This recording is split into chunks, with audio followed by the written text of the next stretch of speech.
Hello, everybody. My name is Griffin, talking to you guys from Rishi Outpost, and today I'm very excited because we are reviewing Season 1 of The Mandalorian. This will, of course, have spoilers for the entire show through Season 1, so if you haven't seen it yet, you should probably go watch it and come back here after you've seen it. Overall, this show turned out to be exactly what I expected from the panel that they did at Star Wars Celebration last year, where Dave Filoni and Jon Favreau talked about it. It was a solid first live-action show for Star Wars, although I wouldn't say the show blew me away. I feel this way with pretty much every aspect of the show, other than the execution. So starting off with the characters, I think the main protagonist, Din Djarin, is a pretty good character.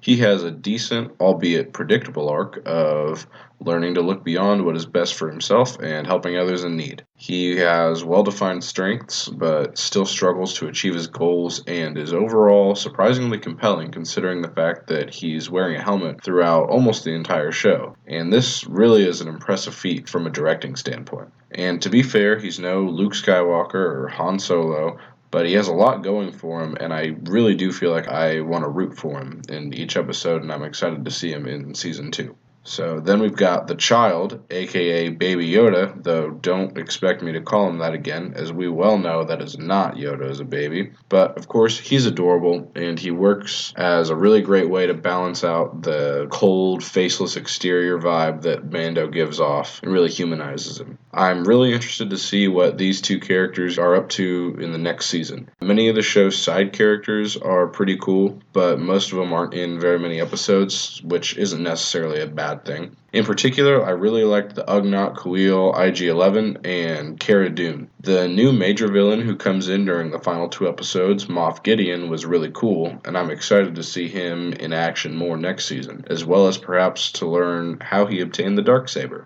I'm not a very good judge of acting, but I thought it was pretty good throughout the entire show. I know a lot of people had issues with some of the acting of the minor side characters, but nothing on that front really bothered me.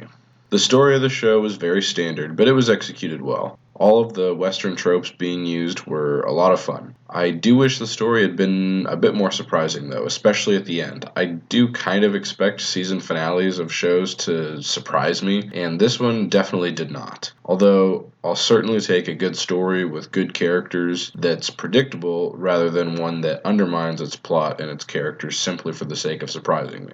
I thought the action in this show was really, really great. Mando is an excellent fighter and takes on long odds all the time, but he's still shown struggling a lot, and the fight scenes look really, really cool. Whether we're seeing him mow down enemies with a heavy blaster, taking on the whole town with his clan, or just fighting it out with a blaster in hand-to-hand combat, the action is fresh and exciting every single time.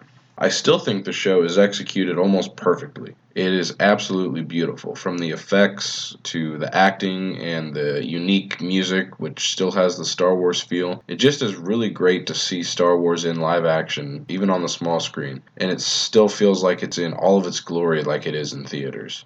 The lore the show adds to the universe is very interesting. We get to see how this specific tribe of Mandalorians that Din Djarin is a part of operates, and it's very different from what we've seen so far in canon. But in canon, we've seen that Mandalore has gone through multiple major cultural and political shifts and is divided into many factions. So I'm assuming much of what we see his tribe doing is very specific to just his tribe, although that tribe's culture may be indicative of how the ancient Mandalorians lived, but all of that is kept pretty vague and remains to be seen in future seasons of this show and elsewhere in future canon stories. Additionally, we see another member of Yoda's species in this show, and interestingly, they seem to begin their aging process extremely slowly, although Yoda tells us that he was a Jedi Master when he was just 100 years old. When 900 years old you reach, look as good you will not. For 800 years have I trained Jedi.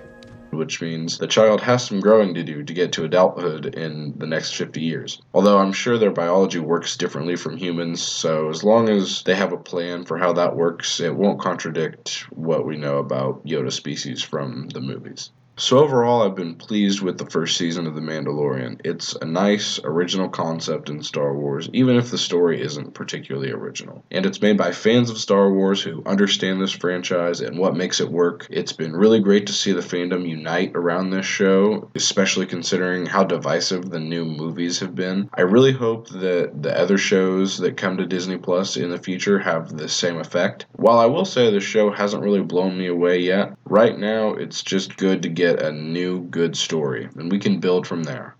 Well, that's all I have for you guys this time. Be sure to let me know in the comments what you thought of The Mandalorian Season 1, and be sure to like and share this video and subscribe to the channel. And as always, thank you for watching, and may the Force be with you.